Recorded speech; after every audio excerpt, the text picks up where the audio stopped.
ain't got hoods. Like many songs will tell you, Bullet holes left in my peepholes. the story of what housing and other living conditions look like for many Black Americans is pretty bleak, and that's by design.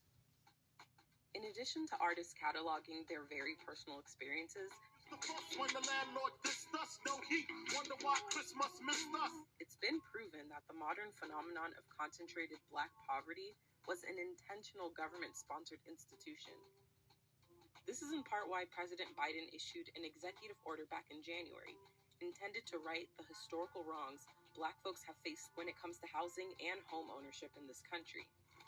But first, let's take it back. The dawn of the 20th century, African Americans in major cities lived scattered throughout the city. They weren't segregated particularly. It's only with the Great Migration of 6 to 7 million African Americans north and west escaping the South, the predominant response of the United States government and state and local governments to the Great Migration was to contain Black people in their own neighborhoods. And HUD, the Department of Housing and Urban Development, was particularly a part of this role. With the precursors to HUD, introduced and encouraged racially restrictive covenants, redlining of every major city where African Americans landed.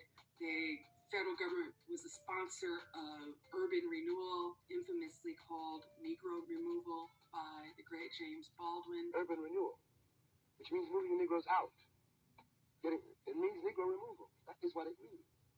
And the federal government is an accomplice to this fact.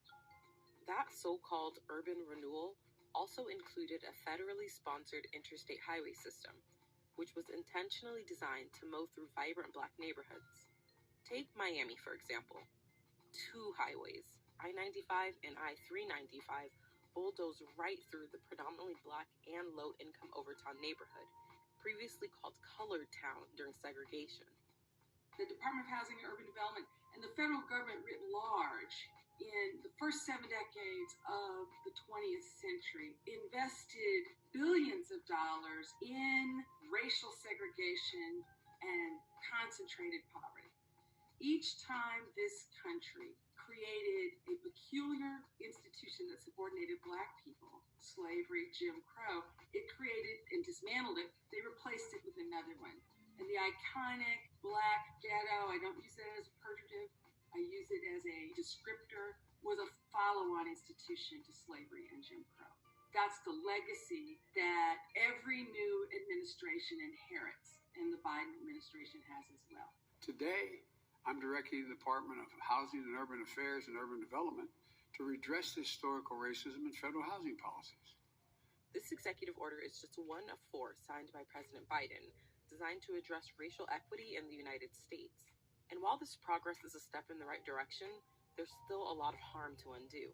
Segregation started coming down after the passage of the Fair Housing Act of 1968, which actually only got passed in the wake of Dr. Martin Luther King's assassination. In 1980, 8 out of 10 Black people would have had to move in order to be evenly integrated within metropolitan areas. Half of Black people who live in metropolitan areas still live in neighborhoods of high segregation. So we've had modest improvement, but segregation persists. And economic segregation has spiked since 1970. The so-called American dream is only working for a relatively small slice of the population that can afford to buy their way into what I call gold standard neighborhoods that have the best of everything. And everybody else struggles, and the Black poor struggle the most. So what happens now? Well, some advocates are hopeful. Home applauds this executive order for really focusing on historical patterns of racial segregation and discrimination in housing, while others remain cautiously optimistic. Here's Professor Cashin's suggestion. I don't take credit for this, but I applaud it. There should be an equity analysis. The federal government spends so much money, it should track who's getting it by neighborhood, and it should pursue racial equity in the distribution of resources. There's been a lot of movement at the local level on this.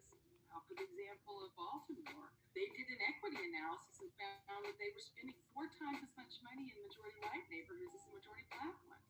I think we're in this moment where people are waking up, sad to say, because of the slow execution of George Floyd, to the realities of systemic racism. And I believe there is an ascending majority multiracial coalition that wants something better than a separate unequal nation that overinvests in some neighborhoods and disinvests and preys upon people in other neighborhoods.